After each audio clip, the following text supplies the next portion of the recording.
Welcome, everybody, to this week's episode. We really appreciate you joining us. This podcast really shows us how we can all learn, live, and thrive off of each other. By sharing our knowledge through our conversations, we will impart some knowledge whilst learning ourselves how to progress even further. Here is your host. This is Rolain, and welcome to the Writers Creator Space, a space where you, as an author or aspiring author, can get inspiration, advice, tips, and encouragement on your self-publishing journey. This is episode 22, and today I am going to be talking about the upside and the downside of pressure. Because as indie authors, we need to put pressure on ourselves because no one else will. We are our own bosses, so pressure is necessary. But there is a negative side of pressure which we need to learn to balance and to deal with. So I'm going to be getting in depth about that later in the show. Right now, I want to get into some personal writing news.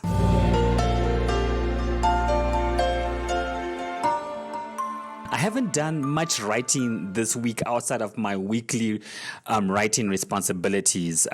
So every week I have a blog that I write on, and then, of course, the script for my podcast. But outside of that, I haven't really written anything else. And for my other book, Delayed But Not Forgotten, well, the progress report on that, it has come to a halt right now. My editor has been having some issues, so they asked me to release them for a few weeks just to go and deal with issues that they have, be it at home or whatever it was. And and I could have been harsh and I could have said no, get my job done, but I realized that do that and I'm still not going to get the best I can out of them because they're dealing with stuff. And so what I did, of course, was release them to go and do what they need to do. And the lesson here is that with all that you're doing, especially with your writing projects, is know that one, that they're going to be things that are outside of your control, and two, we need to learn to be patient, right? We need to learn to navigate all these things, and even with these small things, it's easy to put pressure on yourself, and you say, I've got a deadline, so I don't care about what that other person is going through, and I just want things done, and that's a negative side of pressure that you need to deal with, or even the kind of mindset that we have. So these are the kind of things you need to deal with, and that's what I had to do. Because even at this point, there's not much I can do with my book right now because I've been editing. I've gone over her edits, and right now it's still half of the book left. So I have to wait until she goes over the book so I can then make the additional edits I can then finish editing my book. So there's not much to do. And the interesting thing with that as well is that I'm finding that there's also a mindset issue around all that, because even as that book has come to a halt and there's all these thoughts of because now I've actually passed my deadline of when I wanted editing to be done on my book. So I am like a month behind now. I was supposed to be done at the start of August, and that's not happened. So mindset, now, there's that whole mindset of, you failed, you had a deadline and you didn't meet that, and thoughts of feeling useless, so these are very interesting things that I'm getting to deal with, which again, I probably dealt with them with my first book, but because I didn't know much, I didn't know what it was. Whereas now I'm more aware of things that I'm going through. And this is why I've started this podcast. So just to inform and to help you as well as you go through all these things, because these are some of the things you have to know how to navigate, and I shared this personal experience and this story because it ties in perfectly with what I am talking about putting pressure on yourself, because I could easily put pressure on myself, and it's something that I've had to learn, because with my first book, I remember I put enormous pressure. But anyway, I want to talk more about that later. But it's easy to put pressure on ourselves, and with this book right here, like I said, I'm dealing with this whole thoughts of failure, for not meeting deadlines, and that's not the right way to do it, right? So these are the kind of things I've had to learn. So anyway, when I get started, which will be soon, I will let you know.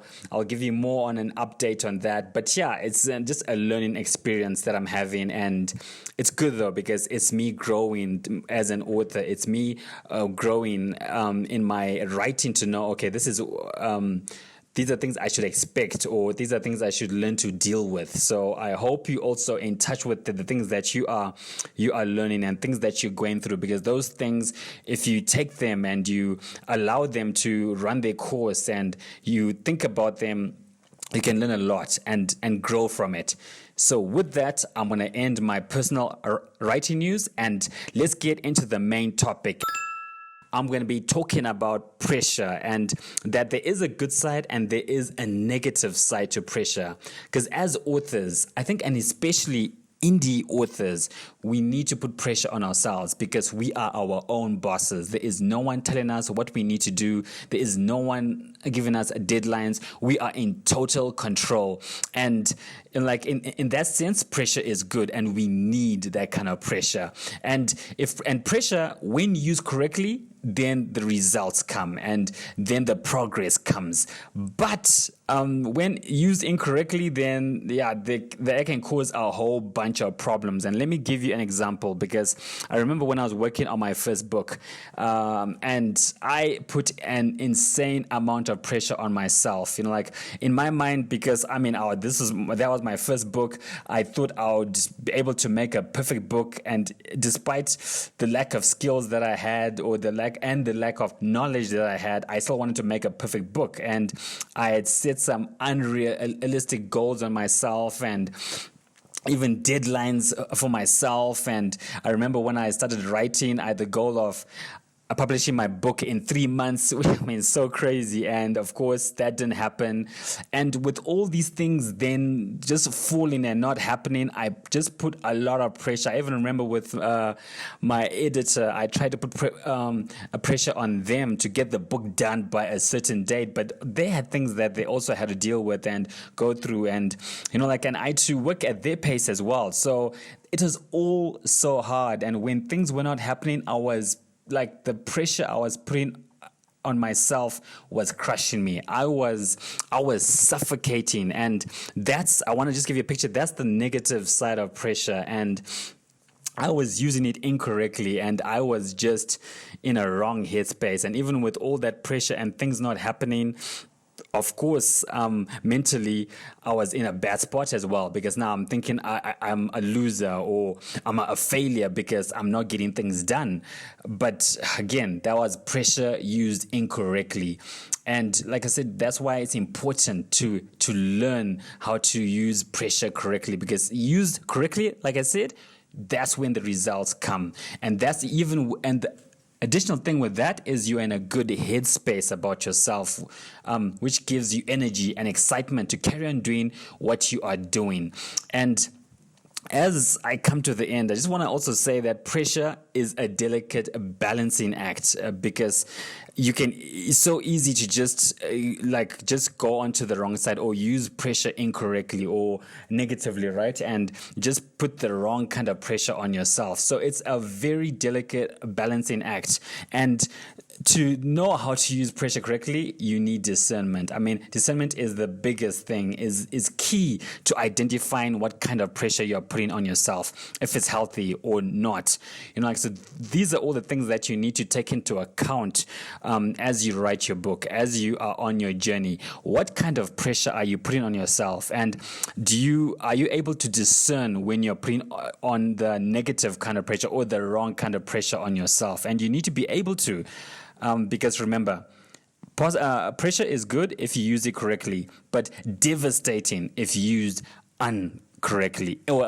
incorrectly. So with that, I've come to the end of this episode. And I would love to hear what your thoughts on the topic. How do you deal with pressure, and what kind of pressure do you put on yourself? And do you know the difference between good pressure and negative pressure? So just let me know. I would really love to hear your thoughts. Make sure to comment below or email me. You can also comment on my Facebook page, and I will have the links in the episode show notes down below. So thank you for listening to this episode, and I will see see you next week. And remember, you have something worth sharing. Loved what you've heard on this week's episode? Well, the answer is simple. It would mean the world to us if you could head over to iTunes and leave us a 5-star review and feedback. Spreading the word really is the best way to grow our podcast and achieve even greater things. Thank you.